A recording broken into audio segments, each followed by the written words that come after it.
How you doing, everyone? Back with a small update.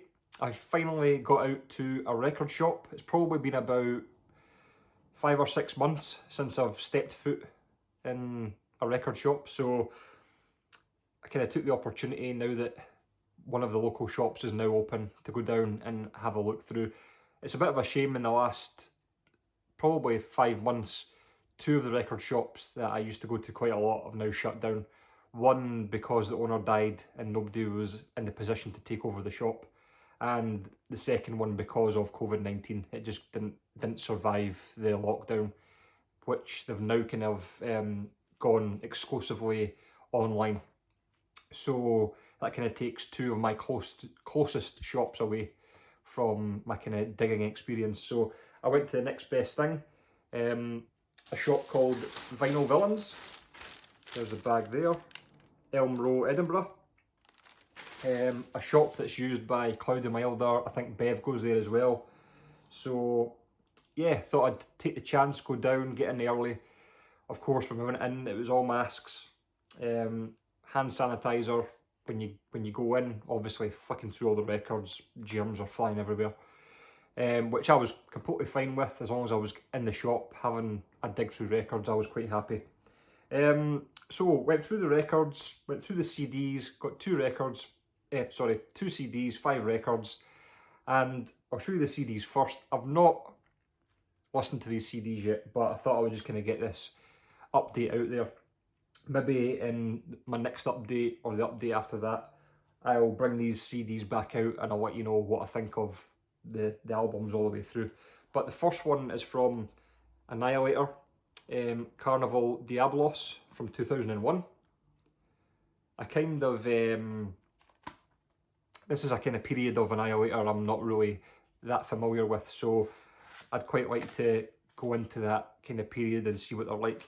I've not been let down by Annihilator yet, so I'm kind of on the kind of road to being a completist with Annihilator, but you never know. I'll probably come across one of those one or 2 albums that I'm not sure about, but so far Annihilator haven't let me down, so I was very quick in grabbing that.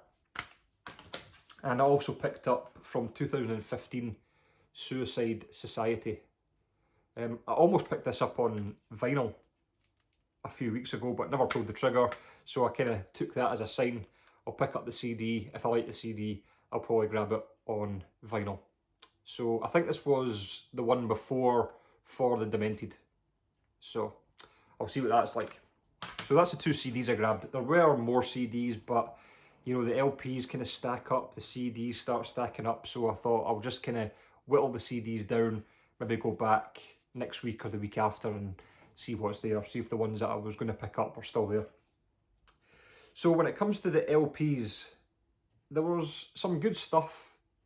When I was kind of going through it, I thought at the start, I thought this is going to be quite a good dig. I thought there's maybe a metal collection that's kind of been stuffed in here somewhere.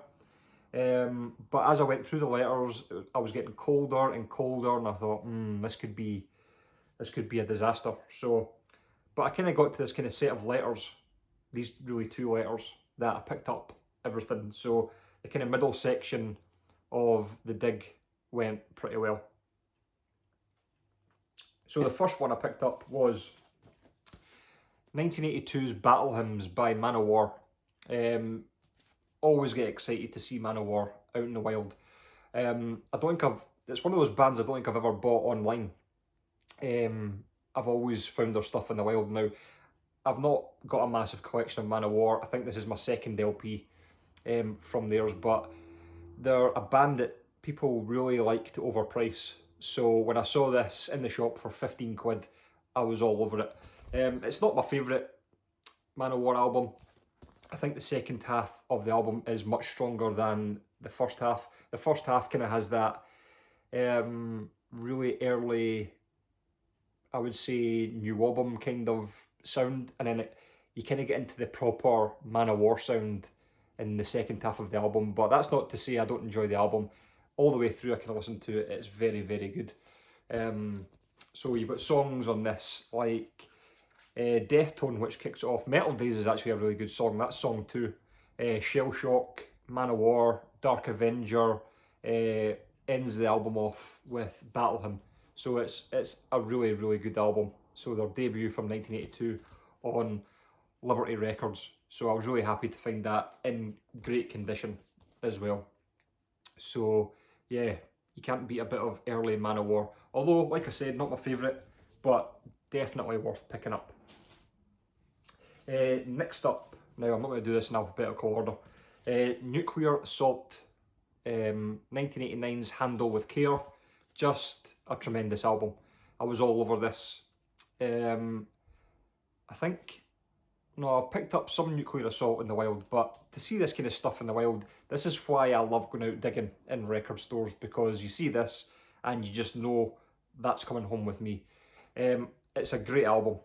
It's a solid 9 out of 10. Not really a bad track on it. What songs would I suggest if you've not heard this? Search and Seizure, Torture Tactics, Trail of Tears, Surgery. In fact, no, Surgery. I can't really remember Surgery. But yeah, it's a solid album all the way through. It's got those breaks in it. It's not just that pure frantic stuff. It's got those breaks that really kind of split the album down, build it back up again. So yeah, I was really pleased to find this. Comes with the inner with collage and lyrics as well. So that was a good find. I think I'm only missing Survive now, which I'm sure a lot of people are missing Survive. It's not the easiest album to get hold of, but I think that would kind of do me with 80s Nuclear Assault. So on to the last three. They're all from the same band and they're all unofficial releases. So I found these albums and I thought, right, okay, so I was straight on Discogs because they were coloured vinyl. I wasn't sure about the pressings, so basically found out in the shop that these were unofficial releases. So the first one is Metallica. Well, they're all Metallica. Kill 'Em All. These are all in really nice shape. So they're all kind of recent reissues. And this is on this kind of nicotine yellow marble vinyl. None of them have inserts, they're all just white inserts. And, you know, I wasn't sure, because of the price, they were all much cheaper than what you would pay for, obviously, OGs or even reissues. They were probably still a £5 cheaper than your cheapest reissue. So that's why I was kind of straight on Discogs to see what pressings are these, do these have a bad reputation or what, but it's obviously because they are unofficial. Now, I wouldn't say these sound the best, because these don't sound the best. So if you do come across these, they're definitely worth picking up if you're on a budget. They're definitely worth picking up. I mean, don't get me wrong, they're not shockingly bad, but you do notice that it's a little bit muddy in places. But the thing is, some songs sound absolutely fantastic. Some songs do sound muddy, and I don't know if that's kind of in my head because I know they're unofficial releases. But I've not actually heard the OGs, so I can't really compare. But yeah, I kind of get that impression that when you're listening to it, maybe my ears are maybe just kind of overthinking it. You know what I mean? Like I'm just thinking, does that sound right? And I'm just not sure. But I mean, very, very listenable. There's no noise. It's not anything like that. It's just sometimes you think, is it the production? Is it the pressing? I'm not too sure. So that was the first one anyway. Kill 'Em All. Then Ride the Lightning. In this kind of green take on the cover. Now I think this was released, I kind of did a bit of research on this, it was released as a green cover in France when it first came out, I think, and it was repressed on this kind of green cover. But like I said, again, this is unofficial release on this kind of smoky green and dark green vinyl. I'd probably say out of all of them, this one sounds the worst. But this was the one I put on first, so I'm not sure if my ears just kind of got used to used to the sound of these albums, or like I say, don't know if it's the pressings, don't know if it's these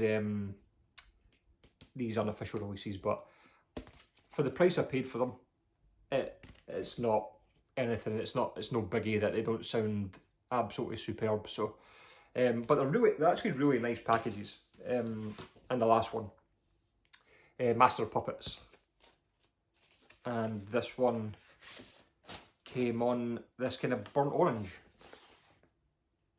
So something you don't see every day, but I thought I'd pick them up because they were really cheap.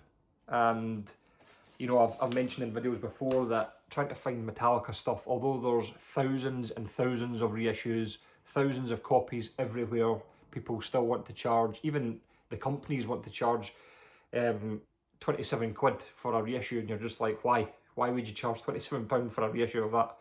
So it just bugs me. I don't know, it's Metallica, one of those bands with their music, it just bugs me that their albums are so expensive when there's plenty out there to choose from. So anyway, that's my rant about Metallica over.